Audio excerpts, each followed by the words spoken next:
This is Vermont Edition. I'm Michaela Lafrac. We are still in the midst of summer, but your kid might already be dreading the return of the school year. Is it just the typical ambivalence about being in a classroom instead of playing, or is there something more to it? In Vermont, there are a number of pathways that provide alternate ways to learn. Later in the show, we'll hear about the Walden Project and other outdoors-focused independent school programs in Addison County. But first, we head to Putney in Windham County. For 40 years, it's been the home of Landmark College, which is designed for students who learn differently, like those with dyslexia, autism, or ADHD. Joining us now is Landmark College's president, Jim DeLugos. He was appointed this spring after serving as interim president for about a year. Formerly, he was the president of St. Joseph's College in Maine. Jim, welcome to Vermont Edition. Thank you. Happy to be here. Yes, we're so glad to have you. And listeners, we'd love to hear from you as well, especially if you have a personal connection to Landmark College. Maybe you went there or a family member did. Maybe you teach there now. Give us a call and tell us what the school means to you. How does it differ from other educational environments you've been in? You can call us at 800-639-2211 or send an email to vermontedition@vermontpublic.org. Oh, Jim, before we dive into the fascinating history of Landmark, I would like to know just a little bit more about you. I was reading one of your biographies, and I saw that you had this long career in post-secondary education, and then you retired. But being appointed the president of a college doesn't sound too much like retirement to me. Now, does it? No, it doesn't, does it? So I actually served as the president of St. Joseph's from 2012 to 2023, 11 years. These days, an 11-year presidency is quite long. Yes. And when you add into that equation the 3-ish or so years that we lived through the pandemic, it felt even longer than that. So by the summer of 23, I had done a lot of things at St. Joe's. I thought it was time to move on. There's a challenge right now in leadership in higher education. Too many presidencies and other senior leaders move along too quickly. And if you're not there for an institution for a reasonable amount of time, it's hard to get anything done. And that simply adds to some of the challenges. But the other side of it is you can stay too long. And so, my sense was that 11 years there was a good run. We had done a lot of things, and it was time to do something different. We actually my wife and I formed a small consulting company to support small and mid-sized institutions of higher education as they sort of figure out their futures. And we were having a great time doing that. And then out of the blue, I was approached by, a former colleague who said, would you be interested in the interim presidency at Landmark? And I said, well, I know a little bit about Landmark, so I'll take a look. And the rest of the story is as you suggested. I arrived in Putney about a year ago yesterday, to begin my interim presidency. Thank you.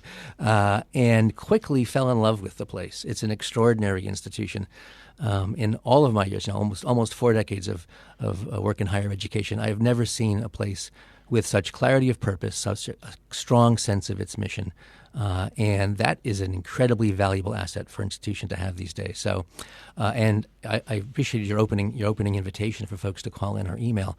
I've been spending the last year listening to Landmark stories, the stories of Landmark students, the stories of Landmark graduates, the stories of Landmark families. And the more you listen to what Landmark does mean to people, the more impressed one becomes with what has happened in a relatively short time on Landmark's campus. So when the permanent presidency was announced by the board of the search, I looked at the profile and said, this sounds like me. So I threw my hat in the ring, and here I am. I couldn't be happier.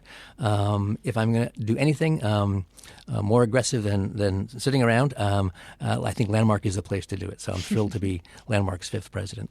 The school opened in 1985. It celebrates its 40th anniversary this year.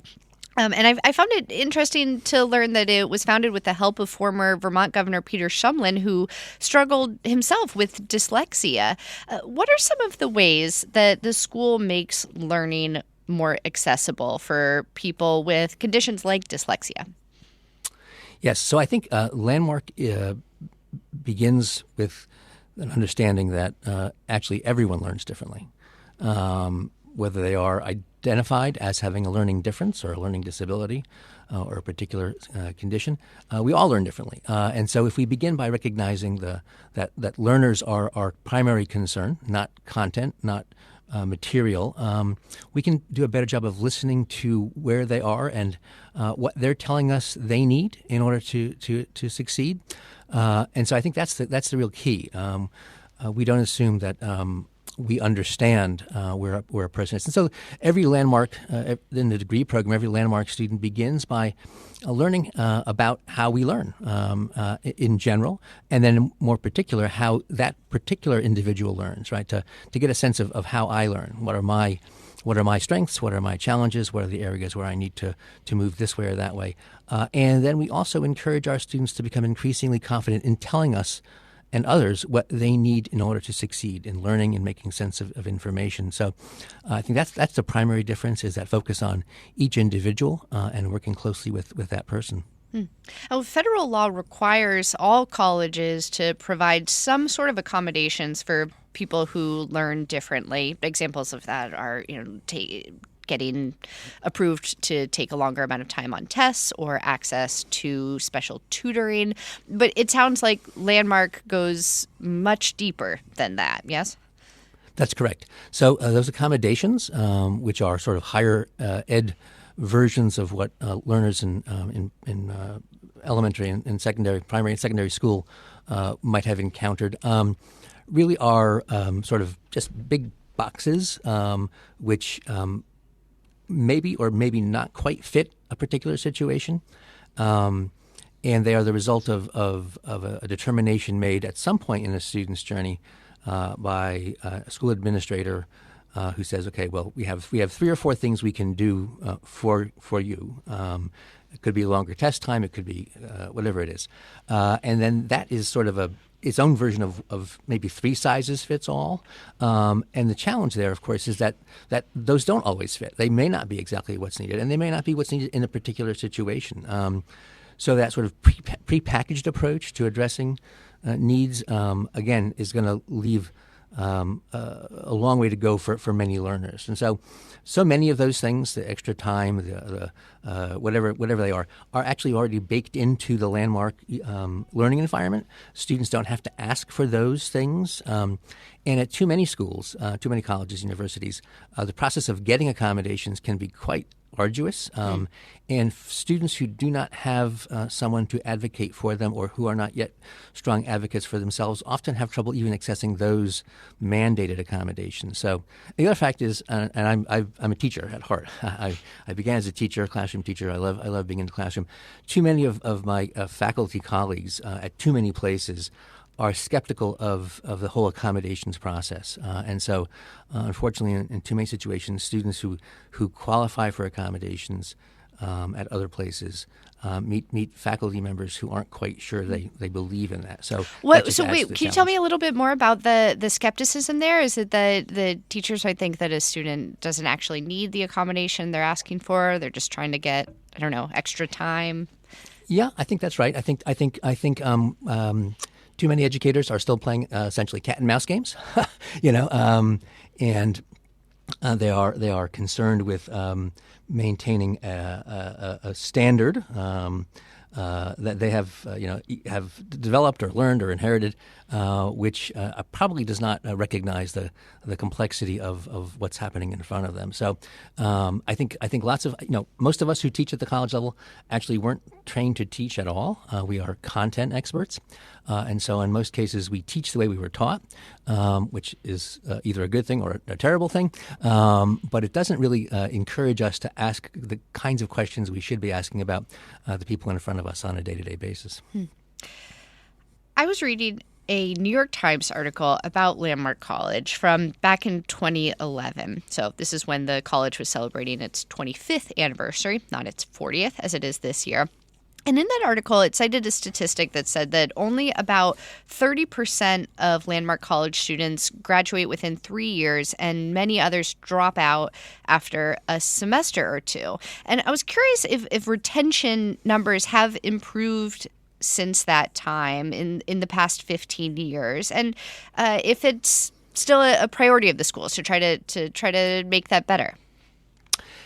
Yes, retention and student success is a tremendous, really important thing for Landmark and a priority. So back in at the 25th anniversary celebration, Landmark only offered only offered associate's degrees, and so the time to completion, the sort of standard time to completion, would have been 2 years. So the 3 years is the 150% time and a half standard, which is used in reporting higher education statistics. The reality is that so Landmark has had really 3 phases of its work. In the very earliest years, the instruction did not carry credit. It really was meant to help individual learners understand what it meant to deal with their dyslexia or dysgraphia or those identified learning disabilities, and it was much more tutorial and individually based. At some point, Landmark began to offer associate's degrees, and so we moved from that individual instruction into a more structured curriculum. And then about 10 years ago, we began to offer bachelor's degrees, and an increasingly large number of our students are staying with us for the bachelor's degree. But the other part of Landmark's, what Landmark does is we meet learners where they are, and we walk with them for as long as they need to be with us. And so, especially in those earlier years, sometimes students just came for a semester. That was their plan. They had encountered a situation some other place, either in high school or another college or university, realized that they did learn differently, and came to Landmark in order to understand better how they could succeed in their chosen field of endeavor. So in some cases, those students who didn't stay for a full degree never intended to. And in fact, that continues to be part of the Landmark way of being. We're happy to have students with us for as long as they need to be. What we are really concerned about is how much they learn and grow and make progress from the time they first meet us until the time they move on to the next thing. So today, a number of students will stay for the associate's degree. A large number will continue on for the baccalaureate degree. A number will transfer to other schools. We also have students who, after Landmark, go on to graduate school. So it really is, it's again, this individually based approach to learning. I'm going to just take a moment. And, some of the ways we count statistics in higher education are not particularly helpful in understanding what's actually happening these days. The graduation rate statistic, which is often talked about, actually counts only 10% of the folks who are involved in as learners in higher education. So I think it's time for us to have a bigger discussion about how we understand what higher education is doing, and time to take a look again at some of those traditional metrics that we've used and are often used to talk about whether college is worth it or not. So That's a whole other discussion. But Landmark is committed to walking with students for as long as they need to be with us. Yeah, I hear you. And it sounds like what you're describing is this idea that certain statistics like graduation rates or completion rates aren't as relevant either as they used to be or for certain schools than they are potentially for others. Exactly. I think, the recent discussions of higher education that have been a part of the budget discussions in Washington, right, I think are still unfortunately assuming that college students are this sort of unitary body of folks, and in most cases, people assume it's between these are learners between 18 and 22 years old, and that hasn't been true for a very long time. There is no typical college student, and so when we make policies or regulations or make decisions in the budget arena that don't reflect the complexity of who higher education is serving these days, it can be a bit challenging. Well, let's pause here for a short break. If you're just joining us, we're speaking with Landmark College's president, Jim DeLugos, who was appointed to this position this past spring. If you went to Landmark, or perhaps you live in Putney or the surrounding area where Landmark is, we would love to hear from you for this conversation. Tell us about your experiences with the college or what it means to you. Or maybe you have a question about its future. 800-639-2211 is our number. You can also email vermontedition@vermontpublic.org. More in just a moment. Stay with us.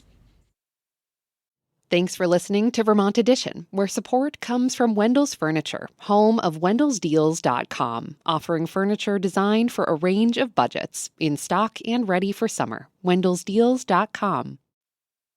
And Vermont Construction's roofing division, offering roof installation and repair with free estimates on asphalt and standing seam metal roofs. Now serving all of Vermont and northern New York. More at vtroofing.com. Welcome back to Vermont Edition. I'm Michaela Lafrac. If you're just joining us, this hour we are discussing alternative approaches to education. Our guest is Jim DeLugos, the president of Landmark College in Putney. It's designed for students who learn differently, including those with dyslexia, ADHD, autism, or executive function challenges. You can call in with your thoughts and questions to 800-639-2211.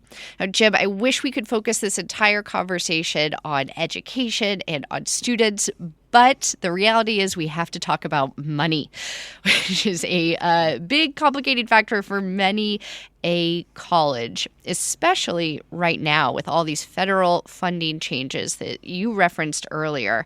This past January, Landmark received a $6.1 million federal grant to bolster STEM offerings in southern Vermont. It was one of a number of institutions in southern Vermont that received federal dollars. Is that grant moving forward despite all the federal cuts to many DEI and education-focused federal programs and agencies? Yes, it actually is moving forward. We have actually done some hiring of staff for the Strive program. It's intended to enhance the research infrastructure in southern Vermont. So it really is an economic development program. And with creating opportunities for neurodivergent individuals. So it's not really the kind of education program which is what we're reading about, or listening to, in news stories. It really is economic development, and we're excited by the project. We're excited by the opportunity for us to really bring what we understand about building networks and connecting entities in a meaningful way. We're partnering with Bennington College, with Vermont Community College, and the Brattleboro Development Corporation to really build a network that will help southern Vermont's economy in the long term by creating opportunities for people who already live here, but also by creating opportunities that will attract more people to southern Vermont and to strengthening the economy in our community. So that project is moving forward, and we're excited to be able to begin at some point to report out on the success. So we're thrilled by that opportunity. Oh, good to hear it. Well, it still isn't easy ever to keep a small private college afloat, and Vermont has seen a number of small colleges close just in the past few years, including Goddard and Green Mountain College. Tell us, how is Landmark making it work? So Landmark is we have to sort of simply admit, education at every level is an expensive thing because it is such a human-intensive operation, whether it's at the elementary level all the way through university level. There's no easy way around it. And I should mention that the tuition at Landmark with on-campus housing and food is more than $80,000 a year. That's correct. It is it's an expensive operation, but it's a reflection of how we do education. We don't do sort of mass style. Our average class size is going to be 12 students, so there's no big lectures with 300 students. We don't have teaching assistants, so it's a very labor-intensive and costly operation. Many of our families are able to provide significant amounts of what the tuition is, but the reality is that at no time anywhere in American higher education has an individual student learner or his or her, their families actually paid the cost, covered the entire cost of education. There's always been some other source of revenue. We have a wonderfully supportive group of friends of Landmark College who contribute each year to our annual fund, which allows us to do all kinds of the special things that make Landmark Landmark. Many of our students are recipients of federal financial aid. Many of our students and their families are actually eligible for vocational rehabilitation funding from the states where they come from. So we put together with every student, a financial aid package that works for them and their situation. The college also provides a significant amount of scholarship funds. And so we have students from across the socioeconomic spectrum. We would like to have Landmark be more accessible to students whose families are making hard choices about where they're going to send their children to college, and so we're working hard on that as well. But Landmark is in a good situation financially. We have a small, but for the size of Landmark and for the length of Landmark's history, pretty impressive endowment, which provides, again, scholarship funds and other resources to help us with the college's operations. We are always, as any small college should be, looking for ways to diversify our revenue streams. A lot of Landmark's activity now is directed actually off campus. Our Institute for Research and Technology spends a lot of time doing professional development for other organizations to help faculty members and school professionals and increasingly business professionals understand what it means to work with neurodivergent individuals. So we continue to grow and expand in all kinds of interesting ways, and thankfully Landmark is in a strong financial position. Well, on that note of career development, we got a question from Claire in Brattleboro who asks, does Landmark actively recruit neurodiverse faculty and staff? And what does the college do to make itself an appealing option for neurodiverse people to work? That's a great question. So we are at the front end of the next strategic planning process for Landmark to sort of identify our goals over the next 5 to 10 years. And one of the things I'm deeply committed to and have been everywhere I've been is to make sure that the mission of the institution is reflected in everything we do. So we don't just serve neurodivergent learners. Our commitment to neuroinclusivity should be found in everything we do, including our hiring practices, our personnel policies, the spaces we occupy. And so in that we welcome neurodivergent individuals who want to apply for a position at Landmark to join us, whether they're faculty or staff. And we are increasingly mindful of the fact that we need to recognize that individuals who learn differently, who think differently, are going to need to be supported in ways that are not sort of by the numbers. So we're excited about that. I will say we are about to break ground on a new building, which has been designed with neuro-inclusive design principles, so that even our spaces are increasingly recognizing the fact that not everyone sort of is going to thrive in a standard environment or an environment which is what we find in most places. So, yes, we're happy to have neurodivergent colleagues join the Landmark community. Well, thank you for the question, Claire. If you have a question or thoughts for Landmark College's President Jim DeLugos, you can call in at 800-639-2211 or email vermontedition@vermontpublic.org. Jim, you told VT Digger in April, when your permanent presidency was announced, that you want Landmark College to be seen as an anchor institution in Windham County. What does that mean to you? What does that vision look like? Yeah, so I think there are lots of organizations that are, and I think this is particularly true. Well, I think there's a couple different aspects there. So one is I would like people to sort of look to Landmark as a trusted resource if they have a need for information about neuroinclusivity. We have a rich history, and we are one of the first institution to be active in this area. And so, if you have a question about your child and his or their learning needs, come. We'll help you figure it out. So that's one part of it, to be recognized as a rich resource for the area. The second is I would like Landmark to be seen as a good partner for all kinds of organizations, especially in the not-for-profit side. So many smaller not-for-profits have struggled to do the most basic things because of the way they're organized and the way they're resourced. And Landmark has resources, and we can, in fact, find ways to collaborate with organizations to help them achieve their missions.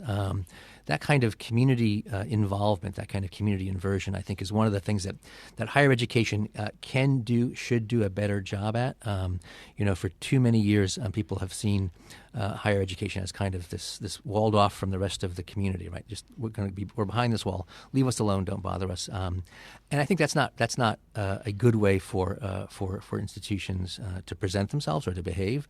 I want everyone in Wyndham to understand what Landmark does and how it contributes to the life of our community in all kinds of ways, culturally, economically. We just did this past spring an economic impact study for Landmark College. I think it was probably the first in the college's history. So for the fiscal year the 22-23, the consultant determined that Landmark's economic impact was in Windham County was about $62 million. So, we're a significant part of the county, and we want to be seen as a resource and a trusted collaborator. Jim, you talked about this perception that's existed for many years of higher education being walled off from the rest of the world, maybe a bit elitist.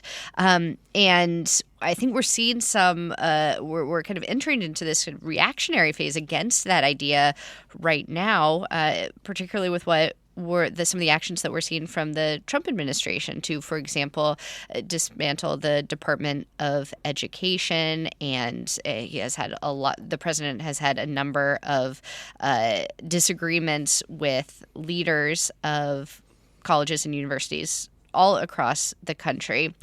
For you, being at a unique and small private college in southern Vermont, how does this current political climate and these changes going on at the federal level, how do they affect you and Landmark's college community?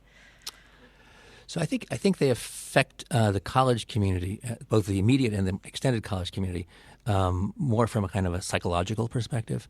When people hear about the anti-DEI rhetoric, it causes anxiety and concern.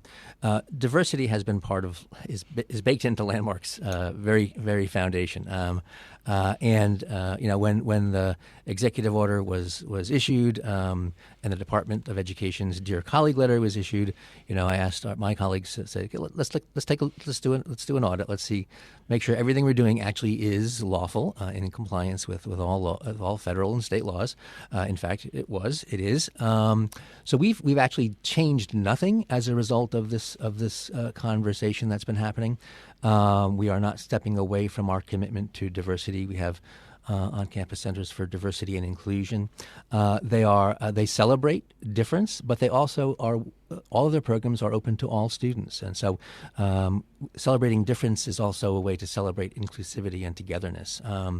And so we spent a lot of time, frankly, this spring, just reassuring folks that whatever's happening out there, while we need to be aware of it and be mindful of it and be able to talk about it, really isn't going to change the way Landmark is or moves in the world.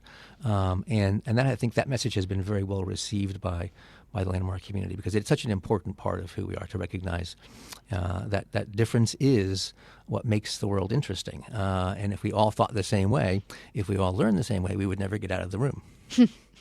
Well, Jim, as we've mentioned, Landmark College turns 40 this year.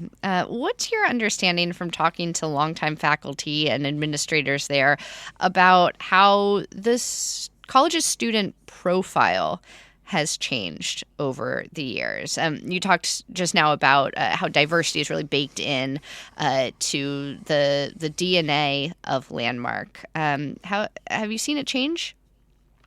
Well, so I've been there a limited period of time, of course, but yes, absolutely, there is no question, and I think it's a function of when Landmark was first founded in the mid '80s, right?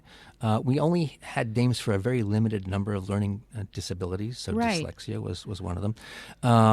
Some of the things you've mentioned a couple times now in sort of the intros, we didn't talk about executive function challenges. That wasn't a thing. We didn't talk about ADHD. That wasn't a thing.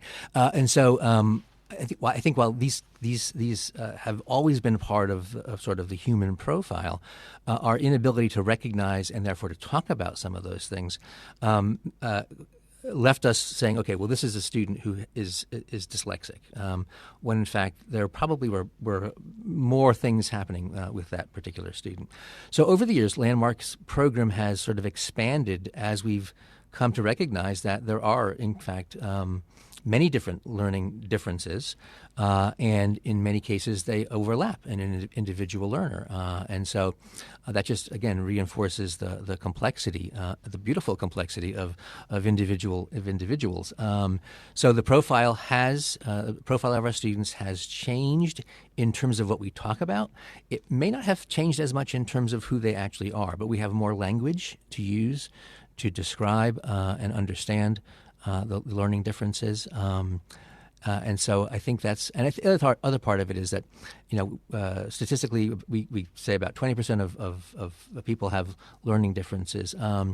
There probably are much higher percentage of people who learn differently than we recognize because they have not been tested or diagnosed or gone through the evaluations.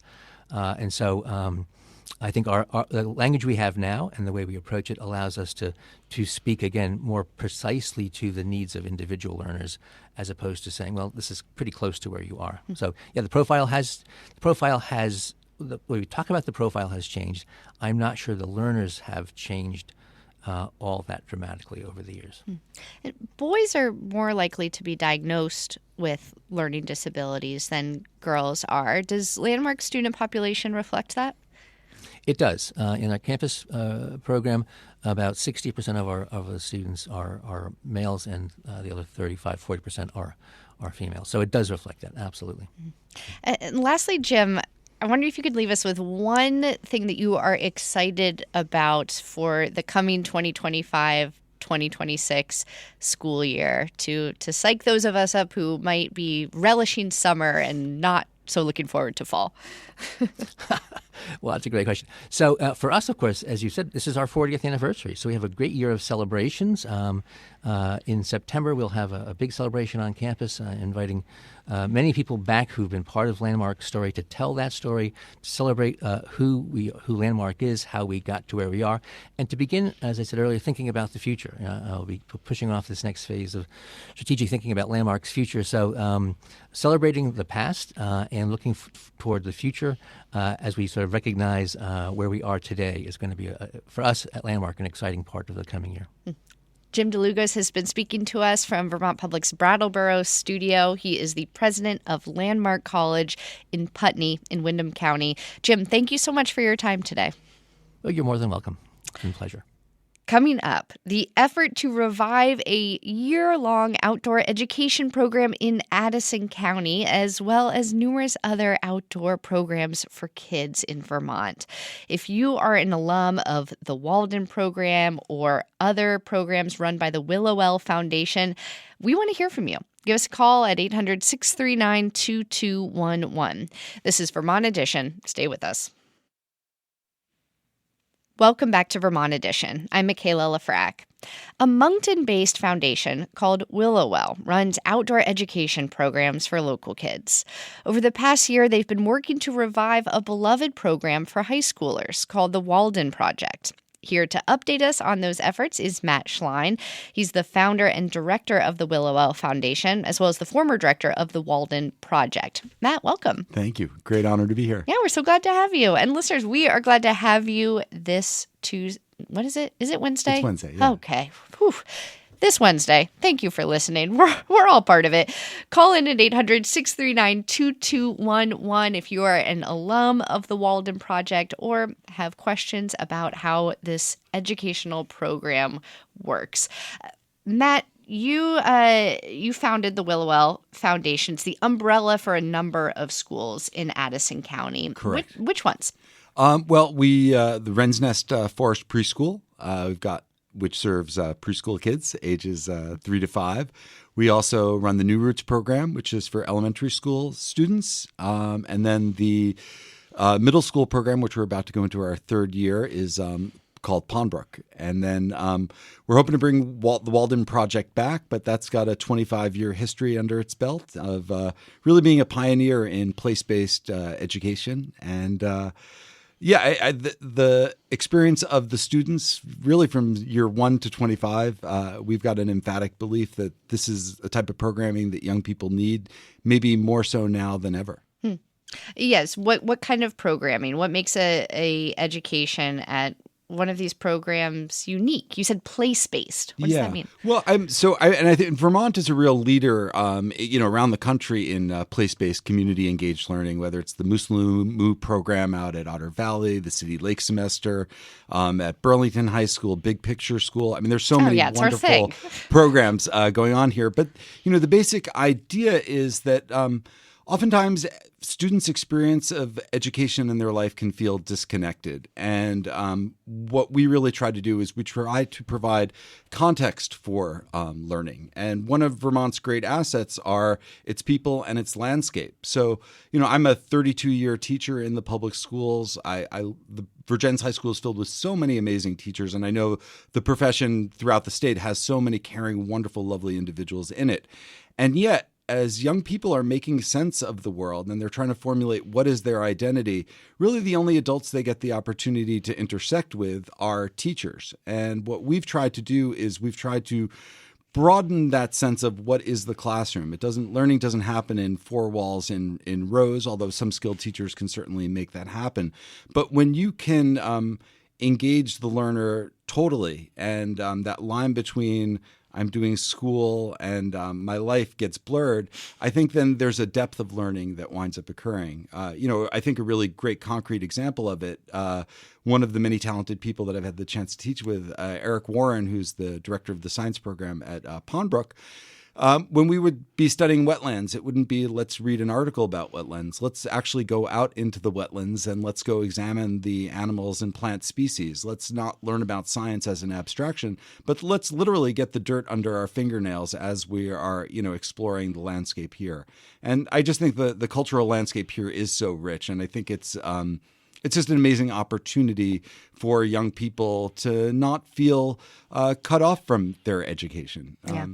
You look at all the indices that are out there on mental health in young people right now, they're desperately looking for connection and they're looking for meaning in their education. And so what we're trying to do is we're trying to bridge that gap.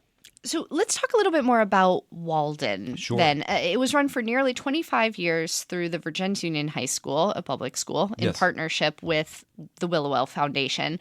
How exactly did that partnership work prior to the last year? I think it's been a great relationship with Addison Northwest Supervisory District. And, we managed to partner with students from as far away as Montpelier, from Mount Mansfield, Middlebury. Through school choice, students could access the Walden Project. And part of the strength of the Walden Project is the interdisciplinary nature, of the curriculum. And Willowell was sort of birthed at the same moment that Walden was birthed. I founded them both. The original idea behind Walden, there was sort of vague support for it, but this idea of preserving several hundred acres of land, bringing in working artists, bringing in environmentalists, like really sort of expanding the scope. It was just beyond the funding capacity of the high school. And so while they were really pleased with the ideas, I realized that if we wanted to really bring the world to our students, that we needed to create another organization that would do that. And so the Willowell Foundation in many ways was sort of born in the same breath as the Walden Project. And it sort of led to the creation of other programs that really sort of celebrate that place-based community-engaged learning. But for the early years, Willowell was really sort of just a way of helping the Walden Project realize its scale and scope as an educational vision. And then last year, or was it 2023? The school was cut from the Addison Northwest School District's budget, and as we all well know, school budgets in Vermont have been hotly contested these past couple of years, in large part due to the strain of property taxes on many people. For you, having founded this program, how did that vote feel? It didn't feel personal. Yeah. I mean, obviously, I was incredibly sad. I was sad for the students, for the potential lost opportunities. And at the same time, I think we need to recognize the complexity around funding for public education. This last year, Walden sort of existed in a netherworld between sort of public and private. And we would really like to we have funding for another year to keep Walden going as an opportunity for 16 to 19-year-olds. So if there are any 16 to 19-year-olds who are at all intrigued by anything that I'm saying, we have so many 16-year-olds listening to this program right now. It's the I know sweet it. It's spot our of the core VPR. demo. Yeah. But at willowwell.org, you can find some more information, about what we've got going on. But, our hope is that we might be able to re-embed ourselves within the public schools. We've had conversations with a number of administrators and a number of districts. We almost got adopted by another school. But the reality around enrollment for students, when I started at Virgins High School, the graduating classes were around 130. My last year at the high school, there were 65 in the graduating class. So when you're looking at lower enrollment and you're looking for a program, like Walden, which there's no question that it provides a meaningful alternative for students, but it's a lot for a small rural district to hold on to it. So, I mean, in many ways, because I'm optimistic by design, and a strand that I see potentially out there is with this restructuring of public schools, that there may be opportunities for these programs, for Walden to be embraced by the Mount Abe, Middlebury, Virgins, maybe not living just within one school district. So as we look at the reshuffling of districts, we're hoping to be able to re-embed what we do in the public schools. The support of Willowwell for Walden, is unquestionably there. And I think the interest is there. I think it's just a question of trying to marry the resources together to keep this opportunity alive for young people. Right. And to be clear too, the Walden year, let's talk tuition here. What's that? What tuition? Zero. It's right. free. I mean, I think the sweet spot of what Walden is it's it's sort of following Henry David Thoreau's Time Out at Walden Pond. It was 1845, 1847. He was not like this famous icon of literature and the environment. He just saw the chaos of the world and he said, you know what? I've got to be grounded in myself. I've got to make sense of myself before I can make sense of the world. So that's the model that we use. The three questions Thoreau asked: what's my relationship with myself? What's my relationship with the natural world? And what's my relationship with society? Those were the three through questions, during his time out at Walden Pond. So we've tried to, merge those questions with a discourse that blends a lot of environmental studies, writing, literature, with engagement with the landscape. And, last year, even though we didn't have the affiliation with the public schools, students were able to negotiate with their individual schools to get credit for participating in the Walden year. And we have had students use it as a postgrad year. And every student who was interested in post-secondary education was able to use their time at Walden as a launching off pad, to take them to their next level of their educational journey. So I'm smiling only because I just had this memory of reading Walden by Thoreau and remembering how much time he spends focused on chipmunks and what they do and what they eat and what they look like and how many stripes they have. And that's like my main memory from that book. It's just like the joy that he found in observing nature, right. Chipmunks specifically. Yeah. Well, and whether it's the pickerel or the chipmunks, I think part of Thoreau's gift is it's sort of looking at the everyday and seeing the magic and the mystery that's there. And again, thinking of the mental health crisis that's going on for young people, I think there's that absence of meaning and delight. And if you can create an educational experience that's really rich and vibrant and connected to their dreams and aspirations, and to really celebrate whether it's the chipmunks, the squirrels, the pickerel, the changing land formations. I think nature gives us a context for time and making sense of change and transition. And I think part of what makes the Walden Project special is that the students spend a full year outdoors in the woods around a fire, and so that they really develop an active relationship with nature. We like to say that nature is really the master teacher, out at the Walden Project, and we're just sort of facilitators with that experience. Well, like I said to Landmark College's president, Jim DeLugos, in our previous segment, I wish that we were able to solely talk about the magic of alternative education in these conversations, but alas, we do have to spend a fair amount of time talking about money. It makes our current world go round. And we've talked about it a bit already, Matt, but there's been so much debate in Vermont over small schools recently, and the legislature this past session passed this major education reform bill to, in part, consolidate school districts and close some of the state's smallest schools, or that will ultimately occur as a result of this bill. Do you see any benefits to that type of streamlining, particularly as a way to lower the cost of living for people who are struggling to afford to live in the state, or does that cause you concern? I think it's a fair question, right? I mean, I think it's a question of how do we balance complex needs with limited resources. I think the jury's still out on this legislation. I think there's a lot that we don't know. I think there's a lot that legislators are figuring out. I think there are a lot of questions that are being asked. I would say undoubtedly in my 32 years in public school, I definitely saw that the way that administrative jobs kept amplifying and teaching jobs kept disappearing. That's not a knock on administrators. I think these are the ways that the system is evaluating what it's doing well.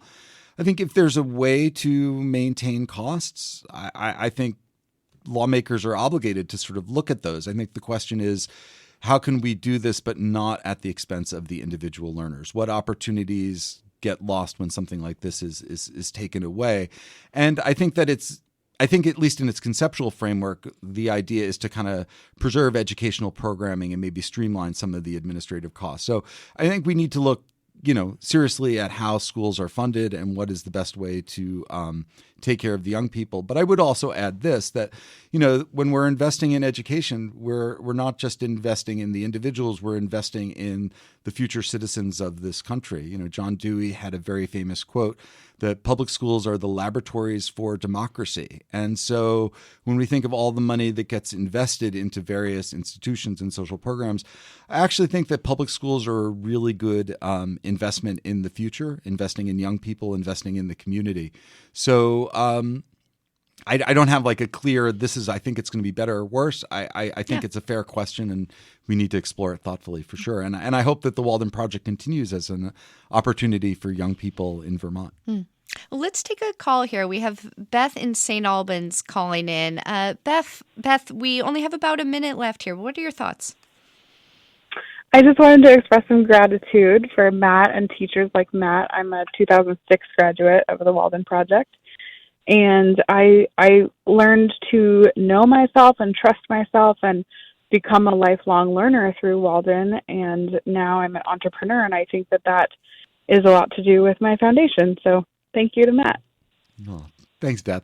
Thank you so much, Beth, for calling in. And we got a similar message from a listener named Jake, who writes, I was a student at the Walden year this past academic year. My experience at Walden was emphatically positive. This program has improved tangible skills, deepened my connections with the land and my community, and exposed me to a plethora of new perspectives. My view of education has completely shifted.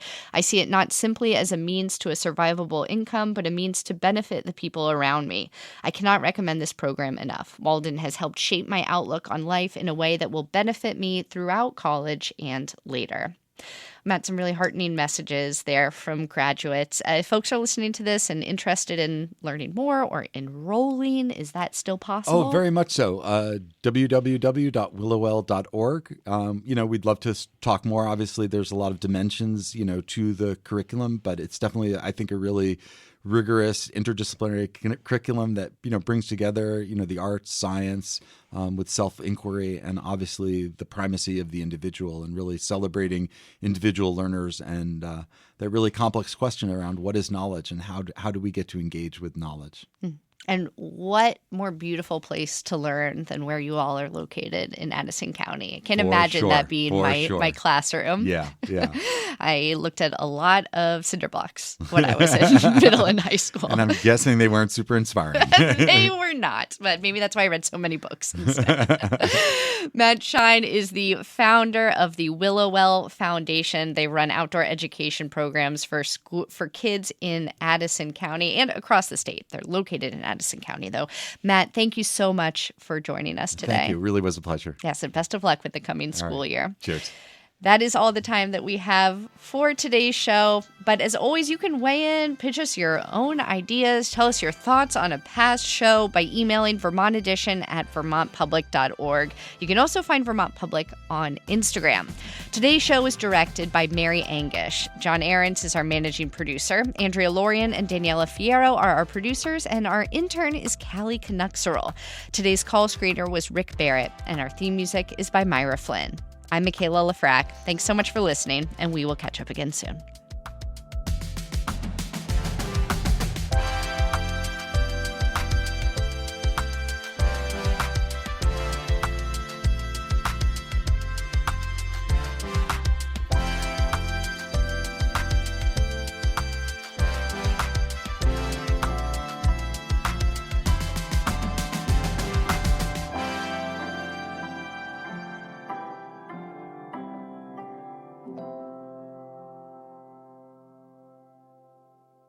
These days, there's so much news, it can be hard to keep up with what it all means for you, your family, and your community. The Consider This podcast from NPR features our award-winning journalism. 6 days a week, we bring you a deep dive on a news story and provide the context and analysis that helps you make sense of the news.